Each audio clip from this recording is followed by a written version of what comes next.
what we're doing today is we thought we'd put together a bit of a series of webinars where we're going to try help you help you find ways to effectively use any downtime that you might have right now due to the really unprecedented circumstances we have surrounding COVID-19 right now. We've got on tap for today. We're going to look at some ways to improve your PM process. We're going to look at things like adding estimated hours, adding planned materials, and we're going to look at checklists a little bit for anyone who hasn't used them before. It's a very handy tool, and anyone who is using checklists currently might be able to show you some, or you might see some new things that you're not doing with your checklists, some different functionality. So let's get started. Everyone should be able to see my screen right now, and you should all be familiar with the Directline system. So I'm not going to get too deep into, or I'm not going to get into too much of the basic navigation around the system. I assume everyone here has been into the system a little bit and worked with it for a little while. So what we're really going to look at is we're going to get into some of the higher level features. We're going to mention some things like exporting reports and PM scheduler, stuff like that. Things that that likely everyone here has used in the past or is used to using, and so I'm not going to get into a lot of detail with that, but do keep in mind that our support line is available anytime to help you out if I move too fast past a feature or you need more detail on the feature. Our support line is always here to help. So let's get started. The first thing I'm going to look at is the first thing I'm going to look at is the planned hours on a PM. So there's a couple of different reasons why we would add planned hours on our PM procedures, and the biggest one is to allow us to do maintenance planning or PM forecasting is what I should say. It allows us to do PM forecasting for all of our PMs. Kind of gives us a way to check on what PMs, how much time we're going to spend on our PMs in the next month or the next 6 months, or in whatever our time frame happens to be. So the way we're going to do that is we're going to add them to our PM procedure entries. So I'm going to go to the PM procedure entry screen, and I did a little bit of research ahead of time to make sure that that things were going to go smooth. So I'm going to look at PM number 100. So PM number 100 is a monthly PM for pumps. We have, I believe, 5 pumps on here. So five assets that we're doing monthly PMs on. We've got our last done dates and our frequencies here for each one.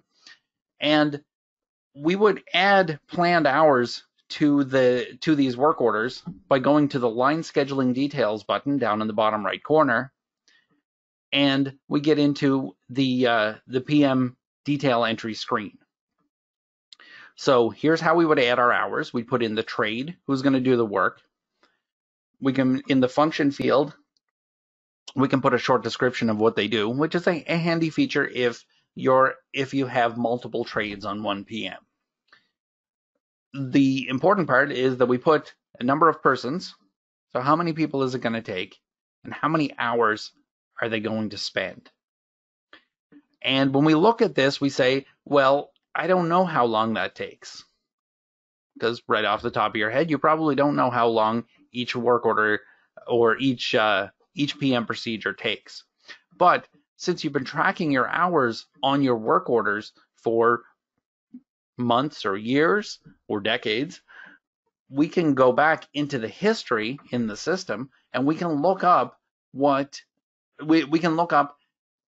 hours have been spent to do this PM in the past. So we looked up PM number 100, so we can go to our analysis module, and I went ahead and I created a report under export reports called PM labor. And what this report is doing is it's exporting all of the labor for all of the work orders for a specific PM. I've got a filter on here to filter by PM number, and it's going to give me a subtotal of all the hours spent on each equipment over the years. So let's minimize the system here. We'll bring up my report. I believe this is the one. There we are. So here's what we have for PM number 100. Asset P1. Here are the work orders that we did to it. And here's the hours labor that were spent. So we have a total. So we could take this total, this 30.75, and we can divide it by the number of work orders we have here. So we could do 30.75 divided by 11, and that would be the average of how many hours we spend. The other way we could do it is we can look at it and we can say, okay, well, there was 3 hours, 2.25, 2.75, 2.5. Looks like 3 is the maximum. So we can plan it. We can plan the work order at the maximum number of hours. So we can say, well, we'll assume it takes 3 hours. That way, we're not undercutting it and ending up coming up short.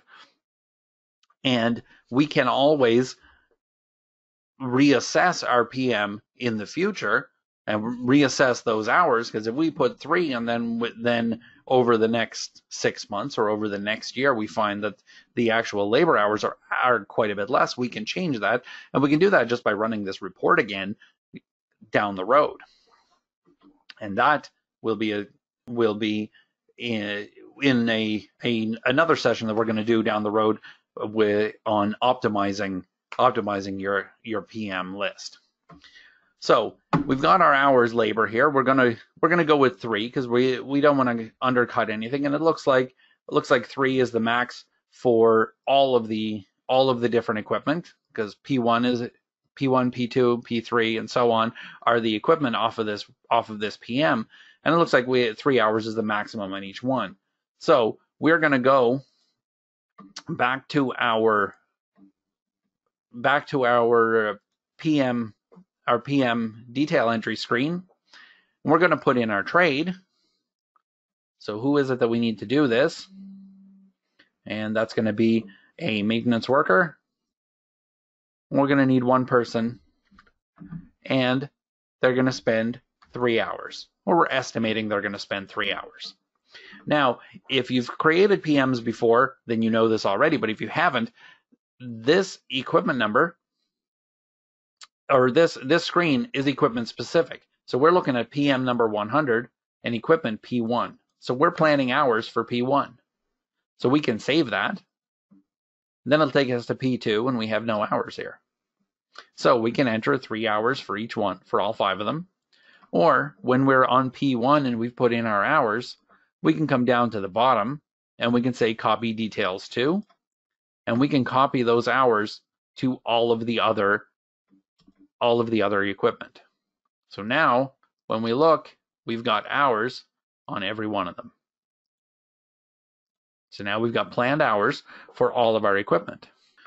So now that we have hours on our PM, now when we create work orders from this PM procedure, those work orders are all going to have planned hours on them.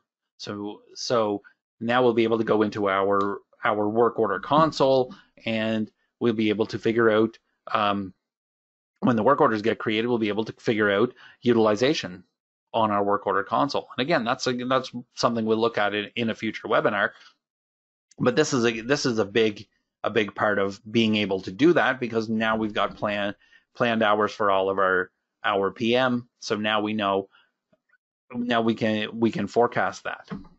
The other thing that we're going to use this for is we're going to forecast future PMs before we've even created the work orders. So those planned hours are going to show up on all the work orders that come from this PM entry. But they're also going to show up when we run our PM forecasting report, or a PM forecast report. So if we go to module, preventative maintenance PM forecast report. Here we can put in a forecast, or we can put in a projection period, and we'll be able to get a forecast of how many hours we're going to spend on PM within that date range. So let's say I want to look at how much time I'm going to spend on PM in August. There's going to be a lot of vacations in August, so let's see how many hours I'm going to spend in August. So I'm going to put in August 1st to the 31st. I'm going to do a weekly projection, and I'm going to do it by trade. So now I hit OK, and it's going to give me my planned hours for each week. So I can see now how many hours I'm going to spend on PM in those weeks. And if I were to say, show me the details, there's our PM number 100, and there's our 3 hours. So all of those planned hours we're putting in are showing up here on the PM forecast. This report it's a general report. It's created. Anybody can run it. It's in every copy of our system. So everybody who's listening right now has a PM forecast report, or it may be called in your system a phantom hours report. But it is there, and you can run these forecasts. If you needed to get more detail on it, or if you wanted it to give you to show you some different information, you can contact support, or you can contact your account manager, and we'll be able to make changes to the forecast report for you if you like. We can also export details from our PM forecast report. We can export the details into Excel, and that's going to show us all of the PMs and the number of hours and the date they're forecasted to come out on.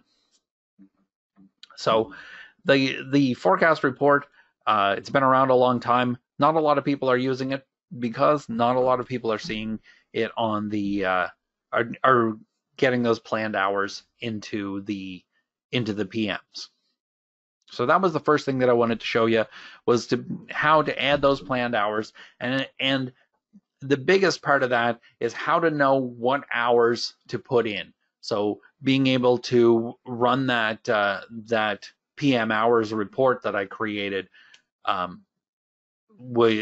that we can see what hours we need to put on our what hours we need to put on that PM.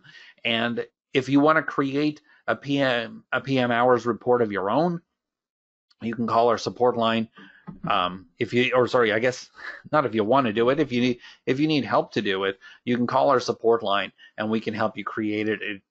There's not a lot to it. I just created a report in the export definition wizard and used subtotals. So, but if you need help with it, feel free to call our support line, and we'll be happy to help you out. The next section that I want to get into is planned materials. So we're going to add planned materials in the same way that we added planned hours. We're going to go to the PM procedure entry. We're going to look up PM number 100 because it's a good example to use. And we're going to add some planned materials to this. Now, why do we add planned materials? Adding planned materials adds the planned materials to the work orders when they get created, which is always handy.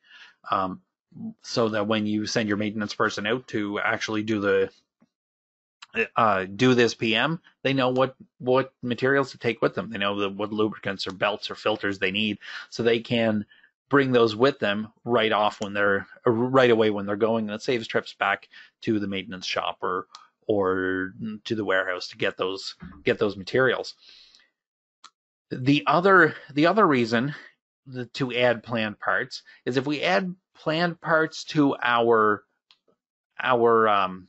PMs, we're able to forecast our materials, and we can forecast the materials. And also, when the PM work orders get created, then when your parts crib people or whoever does your ordering runs the automatic reorder process, they can include in that automatic reorder, they can include planned parts. So what happens then is all your PM work orders get created. You're planning to use so many parts, and your automatic reorder is going to order any of those parts you don't have. It's also going to replenish the stock so that when you do all your PM and you pull all those parts out of your stock room, you don't end up going down below your minimum. You don't end up running out because your automatic reorder is ordering to replace those ones you're planning to use.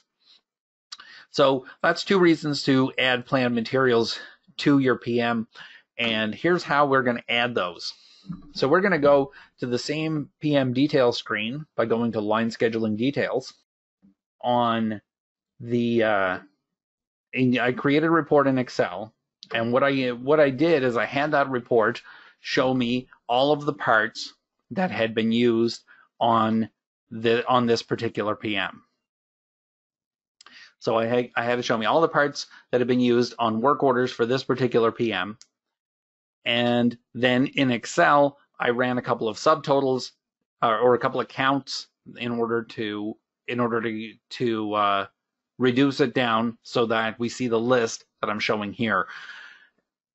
Like I said, this one's a little bit more complicated because it does take a little bit of work in Excel. If you want to run a report like this, if you want to be able to do this, call our support line, and we'll be able to help you with those Excel functions to get a count just like this. So I have right here a list for P1, which was our pump 1. That's our first asset. And here's the list of the parts that I need. So I've got 3 different lubricants that I'm going to use for this PM. Now I can add those to this PM by hitting the little search button here on part number. And now I can use this inventory header search, and I can search for the parts. So I can search by class because I know it was lubricant. So let's see if we can find them all by searching lubricant. So we used number 7 and number 18, and there was another one that I can't remember right off, but that's okay because we've got it on our report here. Number 7, number 18, and number 11. So we can we've got 7 and 18. Last one, we can do the same search. Since we're repeating our search, we're going to use the last criteria button. It's going to give us our same search, and we're going to find number 11. So we can pull each one of those very quickly and very easily onto our PM. And then we're going to add a quantity to each one. And then now we've got all of our parts planned on this PM. So now we can take this. Now we can take this here. We've added it to equipment number P4. So just like we did before, we can go to the copy details to, and we can copy that to the other 4 assets. So now each one has got, we go here with each one of them has our parts all listed. We've got our labor all listed. So now when our work orders get created, our parts are going to be on there.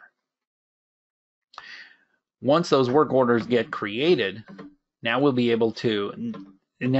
our parts room people will be able to run the automatic reorder. And if you're not familiar with the automatic reorder, it's a very useful tool for making sure your parts room doesn't run out of stock. So what it does is it lets us order our parts, and when we're ordering, we check this box right here to use work order planned quantity in the calculation. So what that does is on our PM work order, we're planning to use lubricant, or lubricant, it was number 7 and number 18. So it's going to check those, and if we're planning to use one and there's only one on hand, then it's going to order another one to replenish the stock. So we can use the planned quantity in the calculation on our automatic reorder, and that automatic reorder is going to create the requisitions for us, so that we're not running out of stock, and our parts room is not running out of any of the materials that we have planned on our PMs. So that is our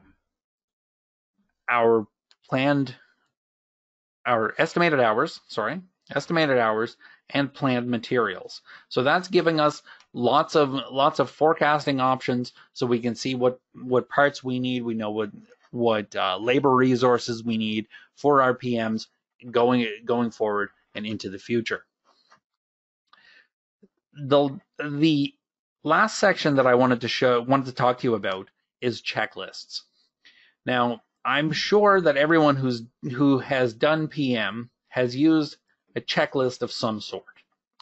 This one right here that I have as an example is an Excel spreadsheet checklist. It's for a gymnasium inspection. It's a very nice little checklist. It lets us record lots of information about this gymnasium, and we can take this checklist, we can attach it to a PM, and if we're still printing work orders, we can have it print out with the work order. But once it gets filled out, then really what happens to it? Where does it go? Why are we filling this paper out?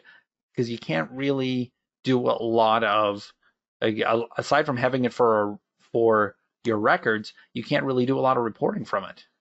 You can't follow trends or run reports on how many deficiencies you had or anything like that. So what we have in Directline is we have electronic checklists. So we can take this Excel spreadsheet, we can convert this to an electronic checklist that then can be attached to a PM work or a preventative maintenance procedure or any work order at all, and can be completed digitally right from your mobile device. So once you've completed it, then you can start doing things like, we don't have it here. If we go to analytics to display, we have a checklist deficiencies right there. We have a checklist deficiencies analytic that lets you analyze your checklists, lets you analyze your deficiencies, and using that, you can follow trends, you can watch for repeated deficiencies, and you can analyze and improve your PM process using that checklist data. So lots of reasons to use electronic checklists. Let me show you how to do it. So creating a checklist, we're going to do by going into the preventative maintenance module, and you can do it from maintenance as well. I'm just going to go through preventative maintenance. We would go to checklist definition entry to create a new checklist. And this checklist here is a fairly long checklist. It looks short here, but setting it up takes a little bit of time. So I'm going to show you I'm going to show you kind of the ins and outs of how to start setting up a checklist, and then I'll show you a completed one, and we'll look at how to actually do that checklist. So we're going to take a minute and we're going to convert some of our Excel spreadsheet here into an electronic checklist. So we're going to call this our gym inspection.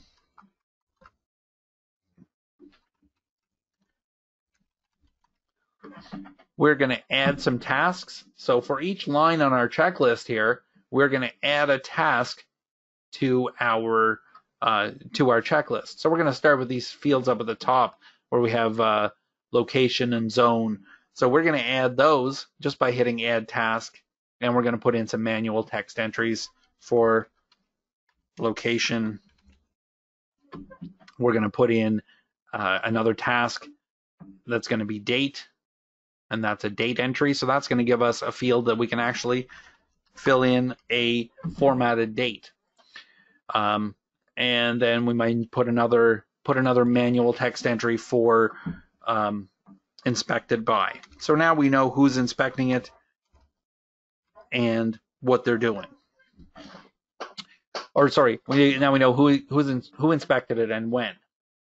Then we're going to start adding in each of the things that we're going to inspect. So we're going to take our basketball board and hoop assembly here, and I'm going to copy that label, and we're going to go over and we're going to add a free text field. And this free text field is not going to require any input.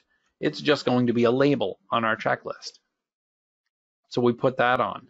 Then for our basketball hoop, we want to record the overall condition, whether there was repairs required, and if maintenance was completed. So we're going to go here and we're going to say add task, and we're going to put a pass fail for our overall condition.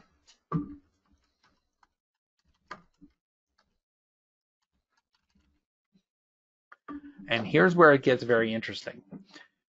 When we put in a pass fail type, our pass or fail can have an action to take. So if our overall condition is a fail on this basketball hoop, then we can go down here and we can create an action, and we can say the action to take, we're going to have it send an email. And this is gonna send an email so that it's going to send an email to, say, the principal to let them know that the basketball hoop is not safe to use. And we're going to update that, and we're going to save that text. So now, if a fail is hit there, there's going to be an email sent. Then we're going to add another task. And what was the next task? Repairs required. So are repairs required? Yes or no? So if we say this is going to be repairs required, and if repairs are required, then the action to take on yes, we're going to need a work order to do those repairs. So we're going to say create a follow-up work order. So now, as this, when this basketball hoop fails, and we say yes, there's repairs required, then we're going to send an email to the principal, let them know it's not safe right now, and we're going to create a follow-up work order so that it can be repaired and it'll be safe. It'll be safe again. And we can continue this. We could put in the next piece was the maintenance performed.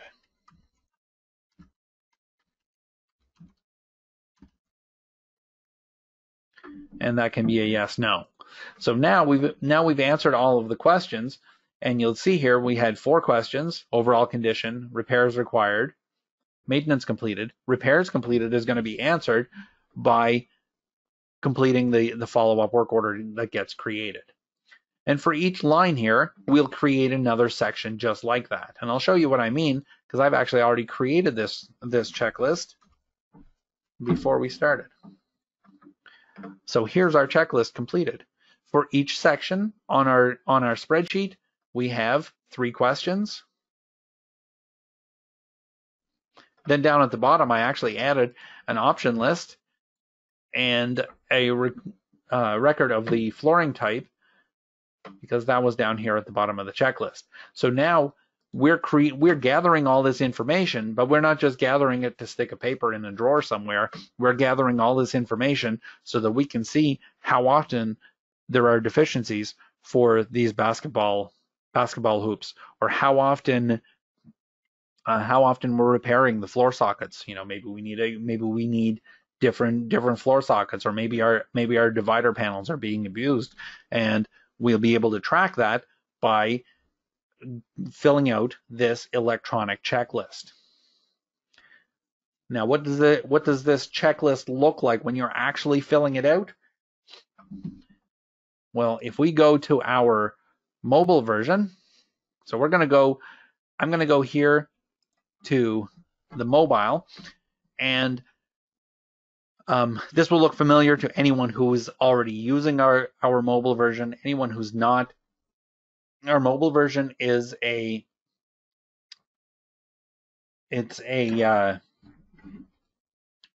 mobile interface. It can be used from any mobile device that has an HTML5 compatible browser. So you can use it on a cell phone, or on a smartphone, sorry, on a tablet, or like I am right now from a PC. And it's a web page, so doesn't require downloading of an app. It just requires you going to the page and logging in, and then you have live access to your work orders and to the checklists that are attached to those work orders. So I've got a couple of work orders that are issued to me here, and I can see that because it's telling me I have 3 open work orders. So I'm going to view my work orders, and here they are. And here's our gym inspection. So if I go into my gym inspection, here's my checklist. It's for the North Gym. And here we are. Now we can fill out this checklist.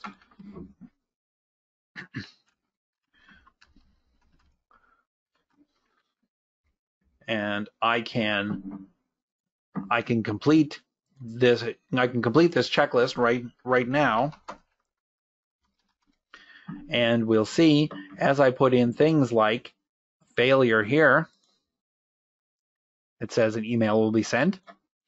Repairs required? Yes. Here's our deficiency description. Or here's it telling us that we're going to create a follow-up work order. So we're going to describe what needs to be done for that follow-up work order.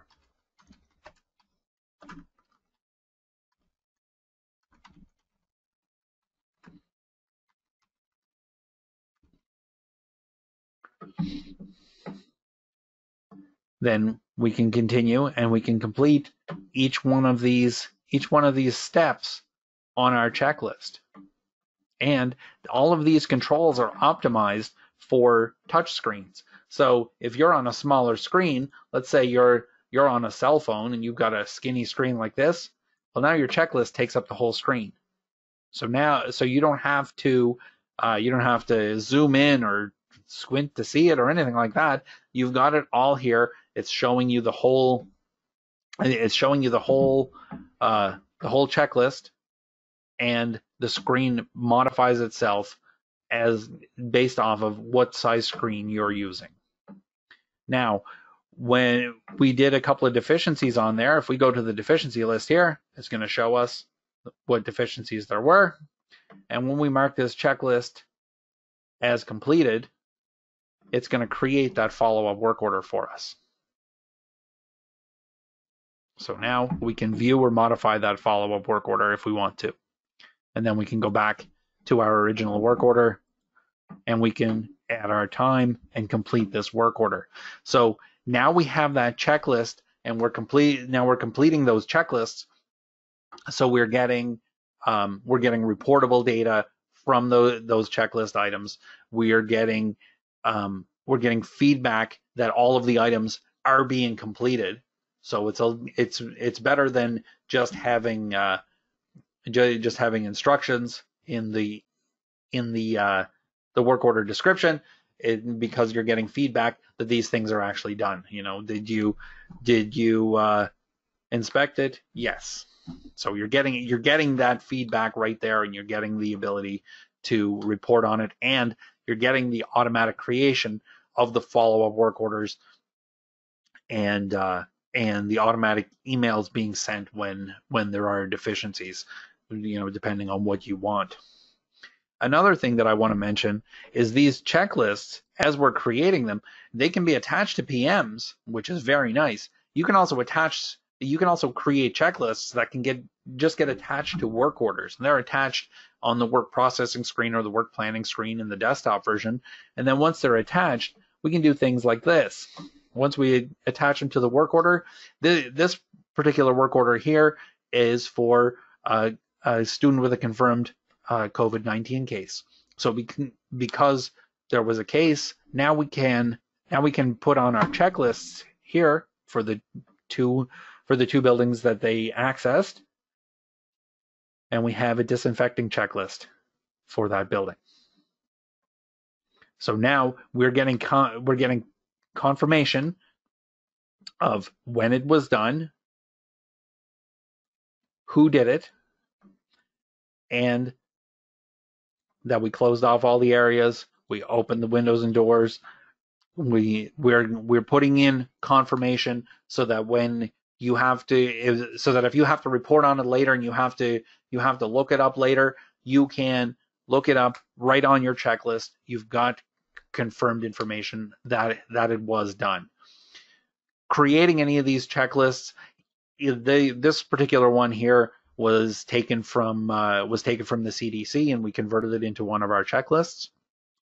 It's fairly easy to do, and if you need help doing it, our support line again is always available. So anything that we talked about today is anything we talked about today are things that our support line can help you with. So if you have questions, by all means, put them in the chat right now. If you want more information, you can call the support line and we can give you more information. We can set up one-on-one training sessions. Remember, for everyone, training and support are unlimited. So feel free to call us. We can expand on anything that we looked at today. And also feel free to send me an email if there's anything else that you'd like to see, if there's anything that you'd like to see covered in a future webinar. So that's the end of my agenda.